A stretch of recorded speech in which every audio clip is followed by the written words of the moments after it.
எனக்கு மிகவும் பிரியமான நண்பர் சகோதர சகோதரிகளை உங்களை பார்ப்பது அதிக மகிழ்ச்சி அடைகிறேன். மாறாத கர்த்தர் இந்த நாள் முழுதும் உங்களை பத்திரமாய் நடத்துவாராக.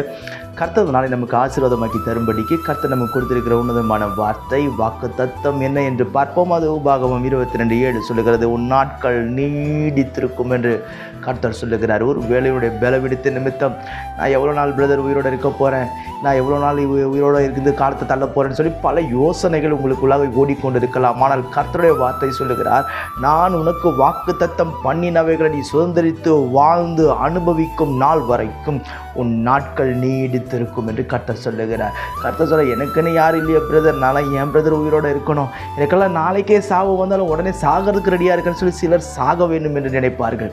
இருதயத்தில் ஏற்பட்ட சில கசப்புகளின் நிமித்தம் நான் செத்தால் நல்லா இருக்கும் அப்படின்னு சிலர் யோசித்து கொண்டு தற்கொலையை கூட செய்ய துணிந்து நிற்பார்கள். கர்த்தர் சொல்லுகிறார், நீ தற்கொலை செய்து சாக வேண்டிய அவசியமே இல்லை, நீ மரித்து போக வேண்டிய அவசியமே இல்லை. கர்த்தர் நமக்கு குறித்த நாள் வரைக்கும் கர்த்தர் நம்முடைய நாட்களை நீடித்திருக்க செய்வார், குறைவில்லாமல் வாழச் செய்வார். நிச்சயம் சொல்லுகிறேன், உன் நாட்கள் நீடித்திருக்கும். குறுகின நாட்கள் அல்ல. டாக்டர் சொல்லிட்டாங்க, பிரதர் நான் இவ்வளோ நாள் தான் இருப்பேன்னு சொல்லி, இதுக்கு மேலே இருக்க முடியாதுன்னு எல்லா டாக்டர்ஸும் சொல்லிட்டாங்க, கஷ்டமாக இருக்குது பிரதர், பயமாக இருக்குது என்று சொல்லி நீங்கள் யோசிக்கலாம். டாக்டர்ஸ் என்னன்னாலும் சொல்லட்டும், வார்த்தை சொல்லுகிறது நீ நீடித்திருப்பாய் என்று சொல்லி.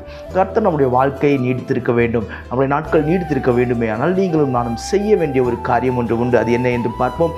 எபேசியர் 6:2 சொல்லுகிறது, வாழ்நாள் நீடித்திருக்க உன் தகப்பனையும் உன் தாயையும் கனம் பண்ணுவாயாக என்று சொல்லி. கர்த்தருடைய விலையேறப்பெற்ற கட்டளையில் ஒன்று என்ன தெரியுமா? தகப்பனையும் தாயையும் கனம் பண்ணுவது. நாம் கனம் பண்ண வேண்டும். நன்றாய் கவனியுங்கள்.